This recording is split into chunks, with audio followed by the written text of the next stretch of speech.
विप्र के चले जाने पर तक्षक ने छल से भूपालों में श्रेष्ठ तुम्हारे धर्मात्मा पिता राजा परीक्षित के समीप पहुंचकर, यद्यपि वे महल में सावधानी के साथ रहते थे, तो भी उन्हें अपनी विषाग्नि से भस्म कर दिया। नरश्रेष्ठ, तदनंतर विजय की प्राप्ति के लिए तुम्हारा राजा के पद पर अभिषेक किया गया।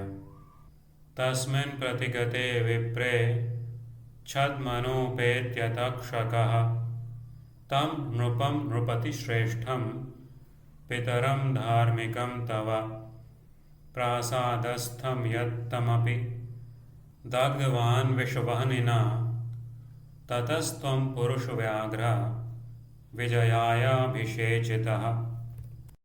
नृपश्रेष्ठ, यद्यपि यह प्रसंग बड़ा ही निष्ठुर और दुखदायक है, तथापि तुम्हारे पूछने पर हमने सब बातें तुमसे कही हैं। यह सब कुछ हमने अपनी आँखों से देखा और कानों से भी ठीक ठीक सुना है। एतत् दृष्टं श्रुतं चापि यथावन् नृपसत्तमा अस्माभिर्निखिलं सर्वं कथितं तेति दारुणम्।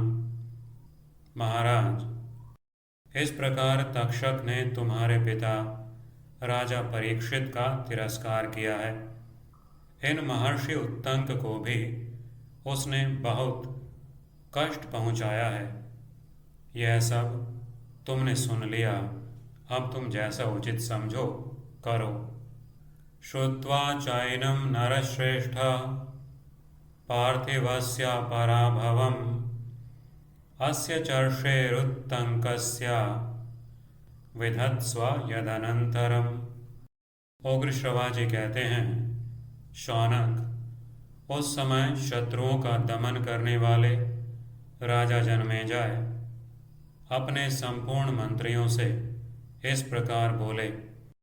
सौतिरुवाच एतस्मिन्नेव काले तु स राजा जनमेजयः उवाच मंत्रिणः सर्वानिदं वाक्यमरिन्दमः।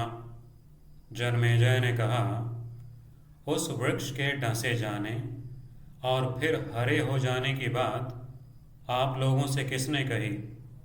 उस समय तक्षक के काटने से जो वृक्ष राख का ढेर बन गया था, उसे काश्यप ने पुनः जीवित कर हरा भरा कर दिया।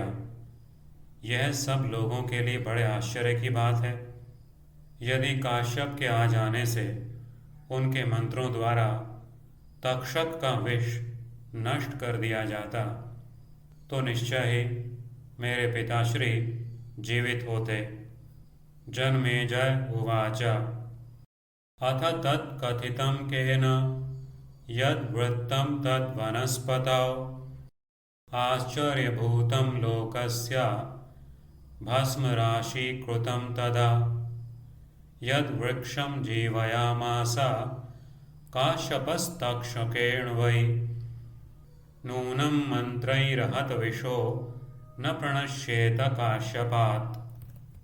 परंतु उस पापात्मा नीच सर्प ने मन में यह सोचा होगा, यदि मेरे डसे हुए राजा को विप्र जीवित कर देंगे तो लोग कहेंगे कि तक्षक का विष भी नष्ट हो गया।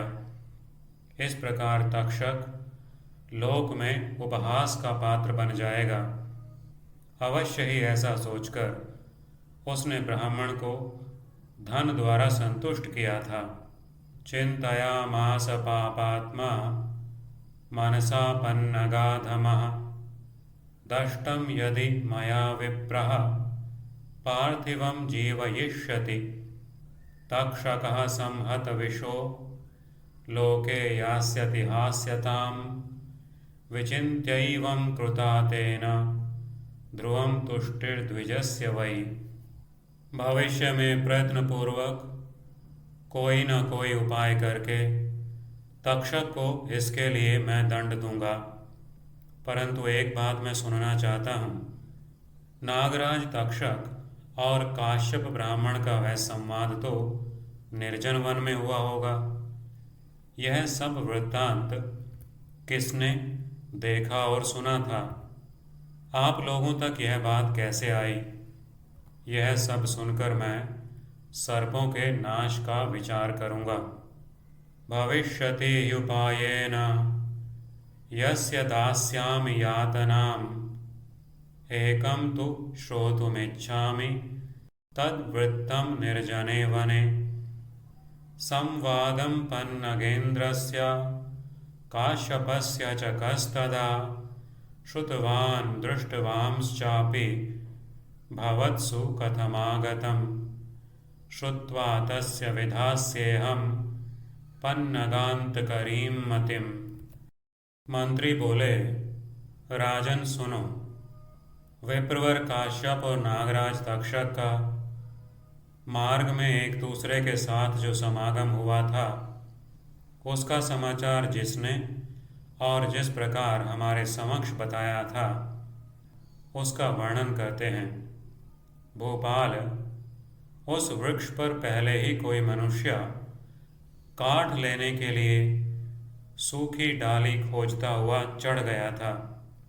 मंत्रिण ऊचुः शृणु राजन् यथास्माकं येन तत् कथितं पुरा समागतं द्विजेन्द्रस्य पन्नगेन्द्रस्य चाध्वनि। तस्मिन् वृक्षे नरः कश्चिदिन्धनार्थाय पार्थिवा विचिन्वन् पूर्वमारूढः शुष्कशाखां वनस्पतौ। तक्षक, नाग और ब्राह्मण दोनों ही नहीं जानते थे कि इस वृक्ष पर कोई दूसरा मनुष्य भी है। राजन, तक्षक के डसने पर उस वृक्ष के साथ वह मनुष्य भी जलकर भस्म हो गया था। न बुध्येतामुभौ तौ च नगस्थं पन्नग द्विजौ सह तेनैव वृक्षेण भस्मीभूतो भवन नृप।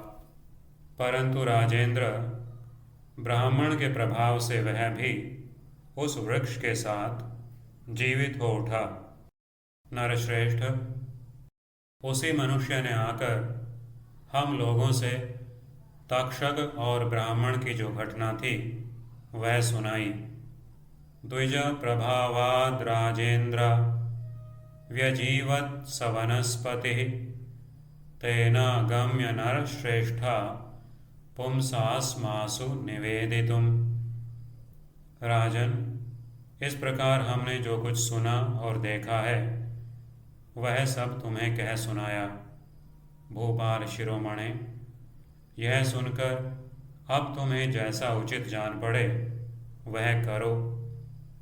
यथा वृत्तं तु तत्सर्वं तक्षकस्य द्विजस्य च एतत् ते कथितं राजन् यथा दृष्टं श्रुतं च यत्।